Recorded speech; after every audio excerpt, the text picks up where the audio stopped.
द्रोणाचार्य महाभारत का एक ऐसा योद्धा जिसके हाथों में अस्त्र होने पर उसे परास्त करना किसी भी योद्धा के लिए संभव नहीं था, जिसने स्वयं भगवान श्री परशुराम से शिक्षा ली और जो पांडवों और कौरवों दोनों के गुरु बने, जिन्होंने बनाया अर्जुन को सर्वश्रेष्ठ धनुर्धर। आज हम बात करने वाले हैं उन्हीं गुरु द्रोण की।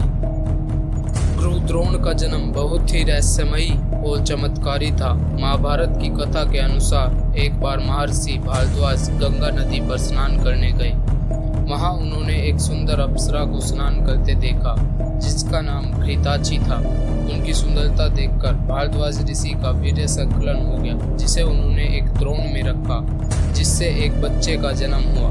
द्रोण से उत्पन्न होने के कारण उसका नाम द्रोणाचार्य पड़ा। द्रोणाचार्य ने अपने पिता महर्षि भारद्वाज के आश्रम में ही अस्त्र शस्त्र और शास्त्रों का ज्ञान लिया।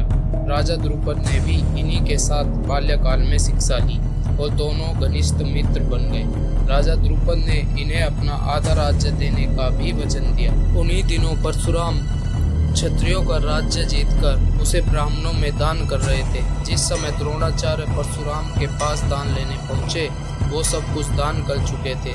तब द्रोणाचार्य ने उनसे अस्त्र शस्त्रों की शिक्षा की मांग की तथा भगवान परशुराम ने उन्हें अपना शिष्य स्वीकार कर लिया तथा उन्हें अस्त्र शस्त्रों में पारंगत बनाया तथा सभी शस्त्रों का ज्ञान भी दिया। इसके बाद द्रोणाचार्य का विवाह हस्तिनापुर के राजगुरु कृपाचार्य की बहन कृपि से हुआ। परंतु द्रोणाचार्य का आरंभिक जीवन गरीबी में बीत रहा था।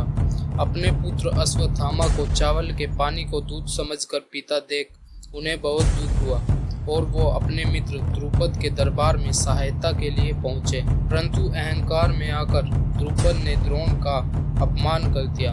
द्रोणाचार्य ने अपने मित्र के रूप में द्रुपद से एक गाय देने की सहायता मांगी, परंतु द्रुपद ने द्रोण का अपमान करते हुए उनसे कहा कि वो सब बचपना था, अब उनकी मित्रता नहीं हो सकती। वो अब एक राजा बन गया है और द्रोणाचार्य एक गरीब ब्राह्मण है। तुम्हें भिक्षा के रूप में जो भी चाहिए ले जाओ, परंतु मित्र के रूप में मैं तुम्हें कुछ नहीं देने वाला। द्रोणाचार्य खाली हाथ लौट गए, परंतु उन्होंने द्रुपद से बदला लेने के निश्चय किया। उसके बाद वो हस्तिनापुर पहुंचे, जहां उन्होंने खेल रहे पांडवों और कौरवों के सामने अपनी विद्या का प्रदर्शन किया। पितामह भीष्म ने उन्हें पहचान लिया तथा कौरवों और पांडवों का गुरु नियुक्त कर दिया। द्रोणाचार्य ने कौरवों और पांडवों के साथ साथ अपने पुत्र अश्वत्थामा को भी शिक्षा दी।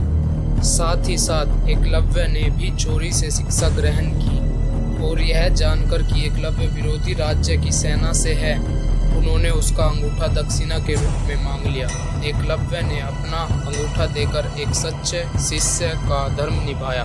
शिक्षा पूरी होने के बाद द्रोणाचार्य ने दक्षिणा में कौरवों और पांडवों से राजा द्रुपद को हराने की मांग रखी, जिसमें कौरव असफल रहे और द्रुपद द्वारा बुरी तरह हार गए। परंतु पांडवों ने यह दक्षिणा पूरी की और द्रुपद को हराकर उसका राज्य गुरु द्रोणाचार्य को सौंप दिया, जिससे गुरु द्रोणाचार्य का प्रतिशोध पूरा हुआ।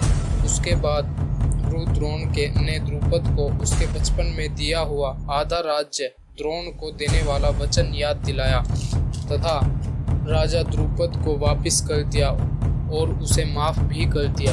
परंतु प्रतिशोध के लिए द्रुपद ने एक यज्ञ किया, जिससे उसे एक ऐसा पुत्र प्राप्त हुआ जिसके हाथों द्रोण का वध होगा।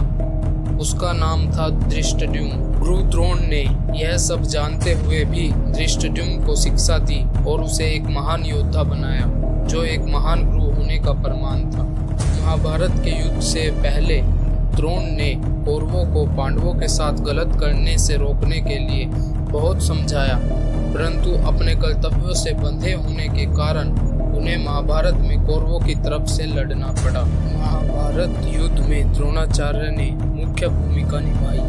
वो महाभारत के 11वें दिन पितामह भीष्म के सैया पे लेटने के बाद सेनापति बने, जिसके बाद उन्होंने युधिष्ठिर को बंदी बनाने के लिए चक्रव्यूह की रचना की, जिसमें अभिमन्यु मारा गया। इसके बाद गुरु द्रोणाचार्य ने अपने मित्र द्रुपद तथा राजा विराट का वध कर दिया। द्रोण का ऐसा रणकौशल देख श्री कृष्ण समझ गए उन्हें इस तरह हराना संभव नहीं। तब श्री कृष्ण ने एक योजना बनाई। द्रोणाचार्य अपने पुत्र से बहुत प्रेम करते थे, इसलिए श्री कृष्ण ने भीम द्वारा एक अश्वत्थामा नामक हाथी का वध करवा दिया और ये घोषणा करवा दी कि अश्वत्थामा मारा गया। जब द्रोणाचार्य ने यह सब सुना तो उन्होंने इसके प्रमाण के लिए युधिष्ठिर से पूछा, क्योंकि युधिष्ठिर झूठ नहीं बोलते। युधिष्ठिर ने भगवान कृष्ण की योजना अनुसार बोला, हाँ अश्वत्थामा मारा गया, किंतु हाथी, जिसमें उन्होंने अश्वत्थामा मारा गया तेज आवाज में तथा किंतु हाथी धीमी आवाज में बोला। उसी समय भगवान श्री कृष्ण ने अपना शंख बजा दिया, जिससे द्रोण को यही सुना कि अश्वत्थामा मारा गया और उन्होंने युधिष्ठिर पर विश्वास कर लिया और वो युद्ध में शस्त्र त्याग कर रण के बीच ध्यान की अवस्था में बैठ गए। अवसर पाकर धृष्टद्युम्न ने द्रोणाचार्य का सर उनके शरीर से अलग कर दिया। इस प्रकार इस महान योद्धा की मृत्यु हुई, जिससे अर्जुन धृष्टद्युम्न पर बहुत क्रोधित हुआ। ऐसा भी माना जाता है कि गुरु द्रोण ने सिर अलग होने से पहले ही अपनी योग शक्ति से प्राण त्याग दिए थे।